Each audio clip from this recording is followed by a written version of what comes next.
Salut à tous et bienvenue pour cette nouvelle vidéo.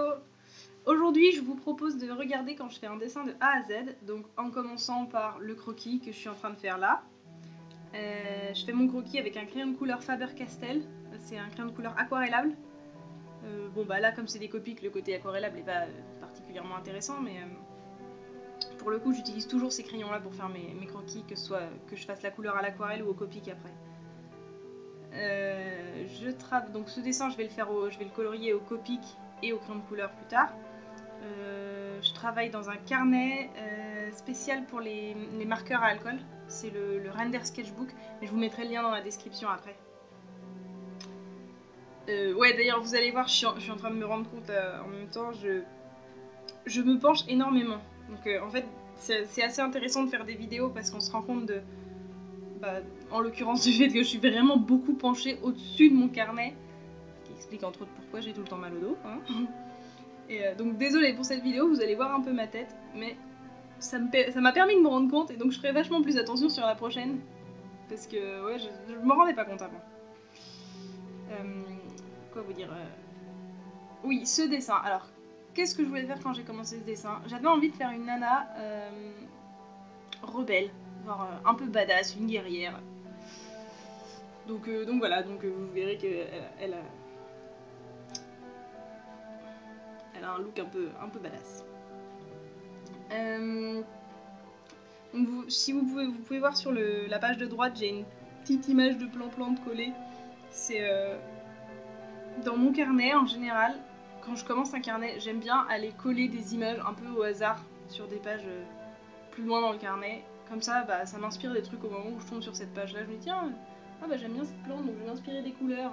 Là, pour le coup, j'ai pas mal utilisé les verts et les marrons dans ce dessin parce que voilà, il y avait cette plante à côté qui m'inspirait un peu.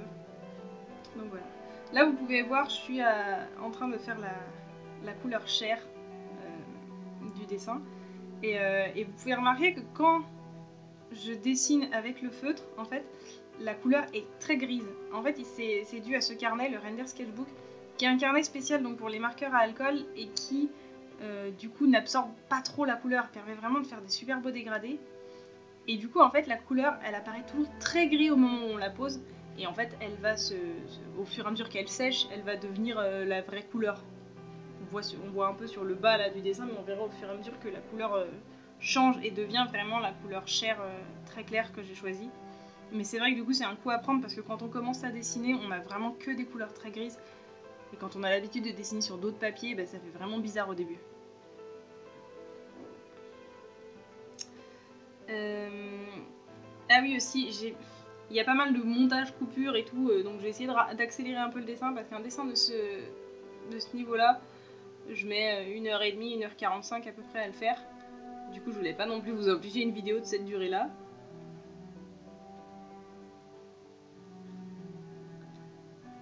Voilà, là vous pouvez voir que je m'attaque au dégradé de couleurs. Donc c'est les techniques classiques d'utilisation des Copics. Alors il y a plusieurs écoles, il y a des gens qui commencent par le foncé, qui vont vers le clair. Moi en général je commence par la couleur claire et je mets des couches de plus en plus foncées où je vais prendre une couleur claire, une couleur foncée, la couleur claire, la couleur foncée, et c'est comme ça que je fais mes épaisseurs de couleurs qui font les dégradés. Après, il y a plusieurs écoles, hein. Vous trouverez plein de tutos sur YouTube qui donnent chacun sa technique. Tout est valable, hein. Je pense que c'est vraiment juste une question de à quel point vous êtes à l'aise.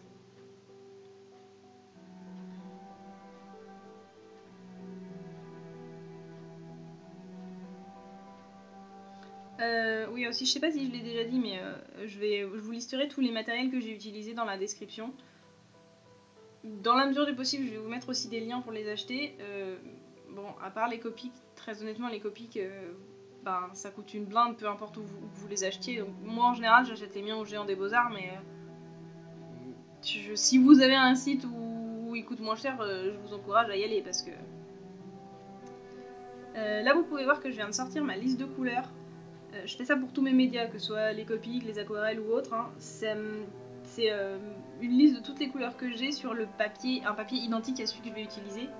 Ça permet de voir comment elles rendent en vrai. Parce que souvent, on se fie à la couleur du bouchon, alors qu'en fait, une fois sortie sur papier, c'est pas exactement la même. Plus encore, si vous avez différents papiers, si vous utilisez différents types de papier, la couleur peut rendre vraiment différemment selon le type de papier.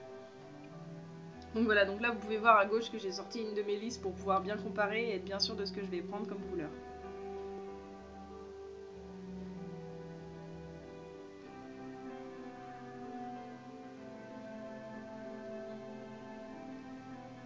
Au niveau de la colo aussi, vous pouvez voir que j'utilise principalement la pointe brush, c'est-à-dire que la pointe pinceau. Les Copics ont deux pointes, ils ont une pointe pinceau et une pointe plus large. Je sais pas quel est le nom de l'autre pointe, je crois que c'est une pointe biseautée, ça s'appelle. Moi j'utilise quasiment que la pointe brush parce que pour faire les dégradés, bah, c'est idéal. À part dans des cas assez rares où je vais utiliser la grosse pointe pour faire une grande surface parce que bah, ça prend un peu de temps à remplir toute la surface et si je veux qu'il n'y ait aucune marque et que le truc soit bien uni, bien plat, c'est vrai que c'est mieux de prendre la grosse mine quoi, qui permet de faire des plus grandes surfaces. Là vous pouvez voir là où j'en suis, c'est